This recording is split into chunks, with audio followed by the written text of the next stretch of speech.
오늘 묵상한 말씀 가운데서 저와 함께 다시 한번 묵상한 말씀은 마가복음 5장 30절에서 34절의 말씀입니다.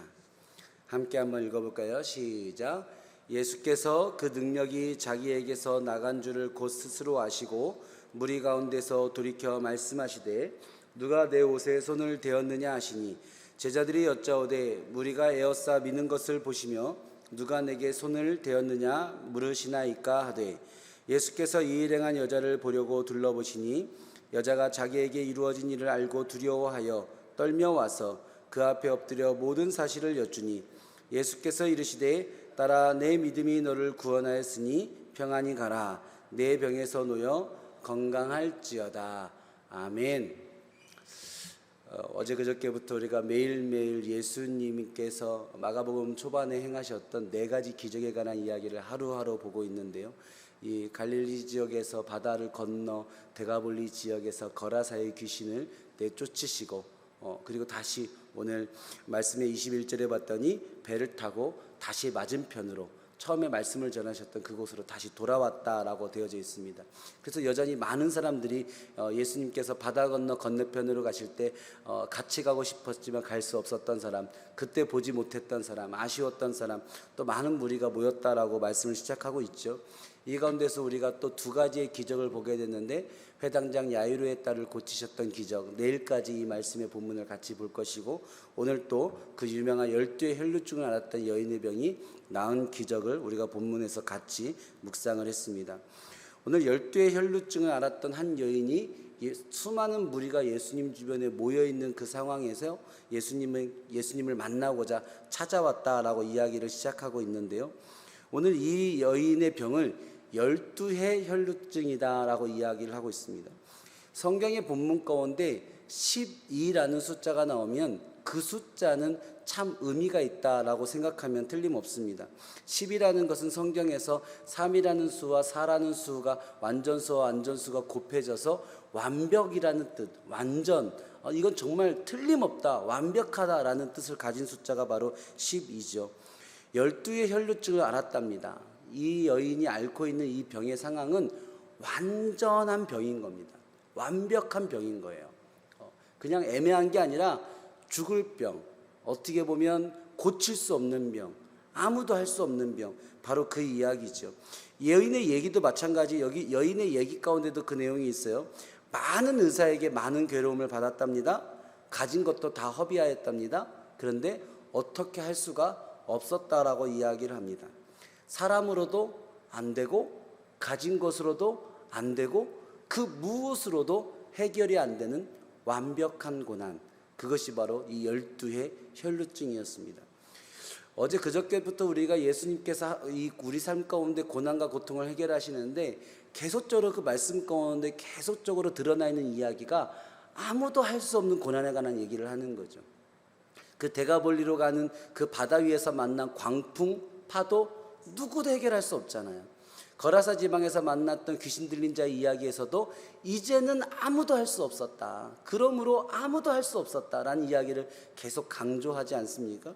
오늘 12의 혈루증의 여인에서도 오늘 하나님의 말씀 성경은 계속 그 이야기를 강조하고 있는 겁니다.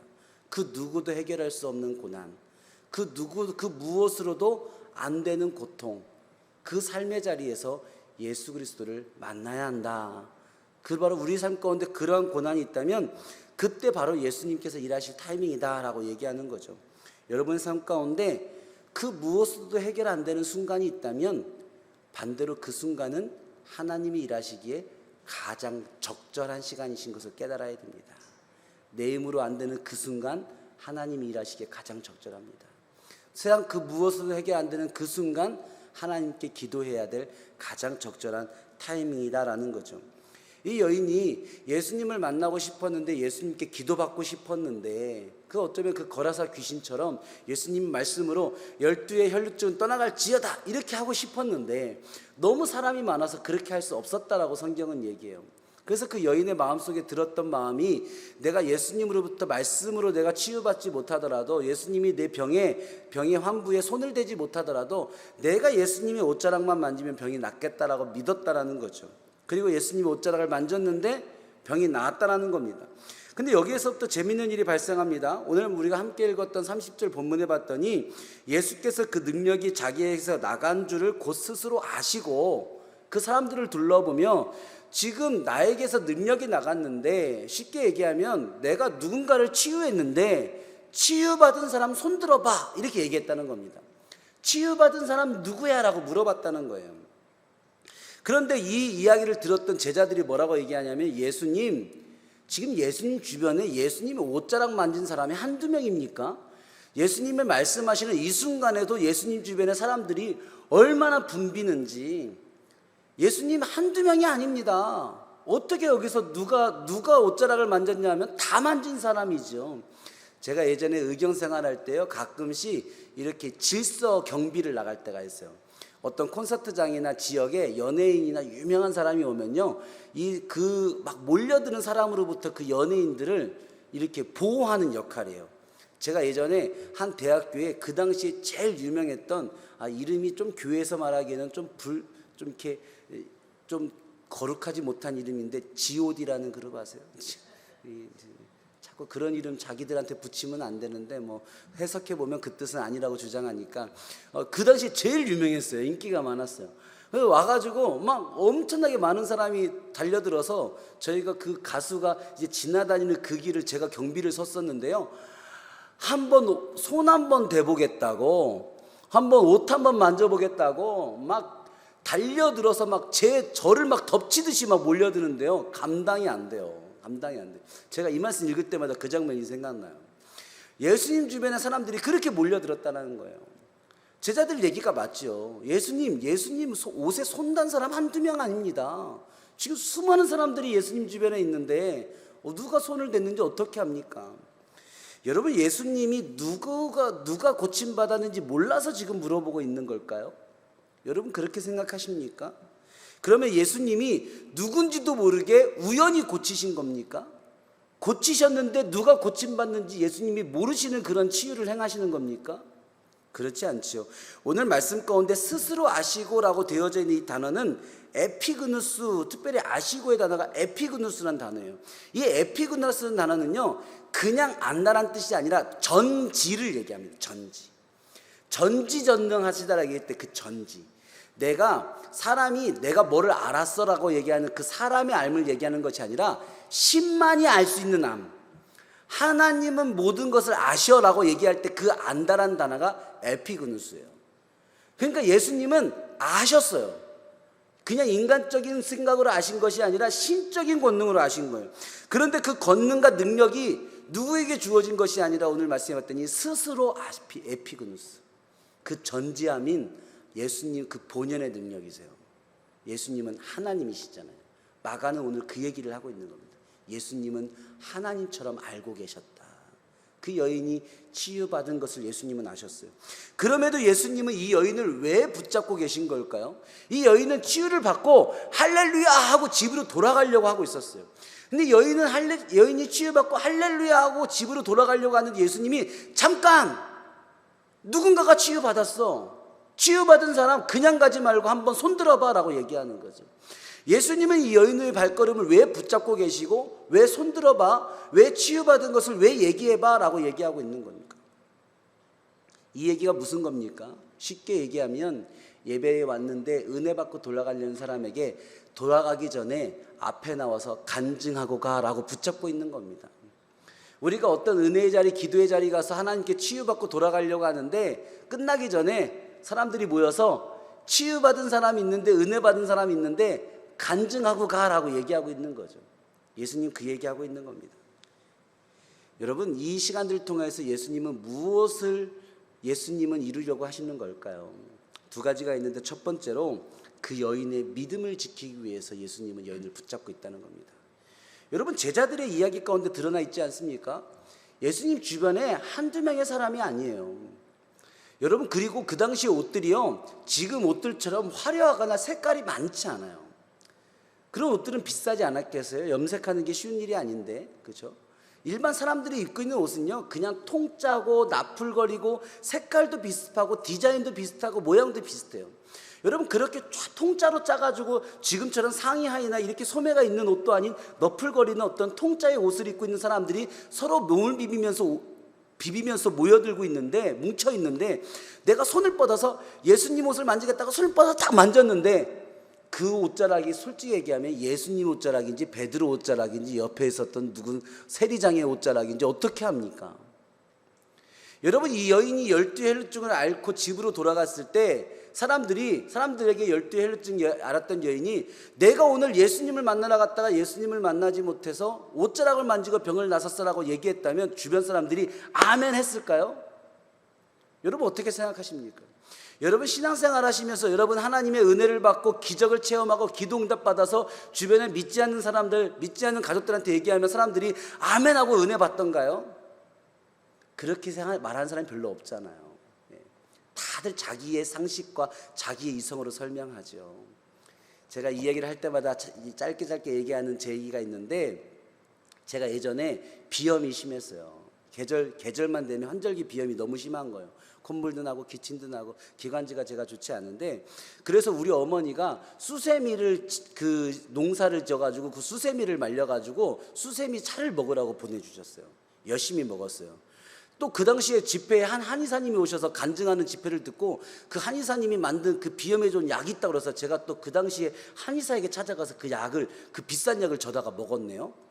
또 그 당시에 제가 담당하던 교구에 그 목자들이, 리더들이 목사님이 비염 때문에 고생한다고 모여서 그렇게 저를 위해 기도했네요. 근데 그 계절에 제 비염이 나섰어요. 여러분 우리 엄마는 뭐 때문에 나섰다고 할까요? 우리 엄마는 수세미 때문에 나선 것이 확실해요. 그 한의사는 뭐 때문에 나섰다고 얘기할까요? 내 약 먹고 나선 것이 확실해요. 기도한 목자들은 뭐 때문에 나섰다고 할까요? 하나님의 응답이죠. 여러분 우리의 삶 가운데 그런 일들이 얼마나 많은지 몰라요. 분명히 내 생각에는 그때 응답받은 것이 확실한데, 그 기도에 역사하신 것이 확실한데, 그 말씀으로 역사하신 것이 확실한데, 삶을 살아가다 보면요 사람들이 그렇게 얘기를 안 해요. 아마 이 12헬루증의 여인의 삶이 똑같았을 거예요. 나는 분명히 예수님이 옷자락을 만진 것이 확실한데요, 삶에 돌아가면 사람들이 그렇게 쉽게 얘기해 주지 않는 거예요. 야, 저번에 마지막에 찾아갔던 그 의사의 약이 효험이 있었던 거지. 야, 이제 12회 정도 병 알았으면 이제 나을 때도 됐지. 아마 자기만의 상식으로 얘기했을 거예요. 여러분 응답받고 은혜받고 삶을 살아가면서 그 은혜 지키는 게 쉬운 일이 아닙니다. 어쩌면 그 여인도 집에 돌아갈 때까지는 할렐루야 했지만 그런 시간이 길어지고 며칠이 지나고 몇 달이 지나고 몇 년이 지나가서 그 믿음이 약해질 때쯤엔 스스로도 그런 생각이 들었을지 모릅니다. 그때 만졌던 옷이 예수님 옷이었을까? 왠지 베드로 옷이 더 너풀거리기도 했던 것 같고. 여러분 오늘 이 여인의 이 믿음을 지키기 어려운 삶의 상황이 사실은 우리의 삶의 상황 아닙니까? 그때는 분명히 은혜를 받았었는데, 분명히 하나님을 체험했었는데요, 시간이 지나고 나면 그 은혜가 희미해져요. 오늘 예수님은 이 여인을 일부러 붙잡는 겁니다. 그 돌아가려고 하는, 스스로 은혜받고 자기만 은혜받고 돌아가려는 여인을 확 붙잡아서 예수님 뭐라고 얘기하냐면, 누군가 내 옷을 만졌다, 내가 그를 치유했다라고 얘기하는 겁니다. 오늘 네가 병 나은 것이 우연이 아니라 네가 만났던 수많은 의사들의 약효가 이제야 드러나는 것이 아니라, 네가 만진 옷이 누군가의 다른 사람의 옷이 아니라 내 옷 만졌어. 내가 너를 고쳤어. 너 확실하게 믿음 가지고 돌아가. 예수님이 그 여인에게 말씀해 주고 있는 거죠. 예수님이 여인을 붙잡고 있는 두 번째 이유 무엇입니까? 오늘 이 여인의 이야기를 통해서 하나님이 하신 일을 드러내고 싶어 하신다는 거예요. 예수님은 어제 거라사의 귀신의 이야기를 통해서도 하나님이 하신 일을 증거하라 하셨잖아요. 오늘 여인에게 그 이야기를 동일하게 하는 겁니다. 오늘 25절부터 29절에 보면 여인의 이야기가 나옵니다. 이 여인의 이름도 나오지 않아요. 성경은 누군지도 몰라요. 그런데 이 여인의 얘기가 얼마나 자세하게 나오는지 보세요.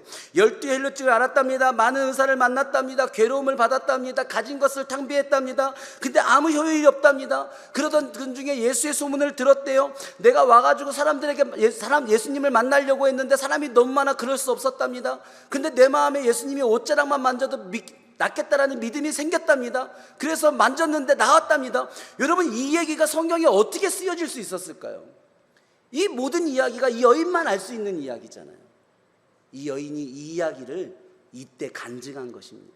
사람들에게. 저는요 이랬습니다. 오늘 이 자리에 이렇게 왔습니다. 그리고 이런 일이 벌어졌습니다. 이 여인이 지금 사람들 앞에서 간증하고 있는 겁니다. 하나님이 하신 일을 드러내고 있는 겁니다. 예수님은 너 은혜 받고, 너만 은혜 받고 가지 말고 그 은혜 전해야 한다. 너만 응답받고 끝내지 말고, 네 문제만 해결하고 끝내지 말고 그 이야기 전해야 한다라고 얘기하는 겁니다. 할렐루야. 여러분의 삶 가운데 확실한 하나님의 은혜가 있습니까? 그럼 그 은혜 전하며 살아야 됩니다. 여러분의 삶 가운데 하나님으로부터 확실하게 응답받은 일이 있습니까? 그러면 전해야 합니다. 그것이 하나님의 우리를 향한 뜻임을 믿으시기 바랍니다. 할렐루야. 기도하시겠습니다. 하나님 감사합니다. 하나님 오늘 우리에게 확실한 은혜를 주고 계십니다. 오늘 우리가 예수님의 말씀을 만졌습니다. 하나님 우리에게 치유를 주시옵소서. 오늘 우리가 예수님의 구원을 만졌습니다. 하나님 우리의 가정에 구원을 더하여 주시옵소서. 오늘 우리가 예수님의 응답을 만졌습니다. 하나님 우리의 기도에 역사하여 주시옵소서. 오늘 하나님의 확실한 은혜로 우리의 삶 가운데 나아가게 하여 주시옵소서. 예수님의 이름으로 기도합니다. 아멘.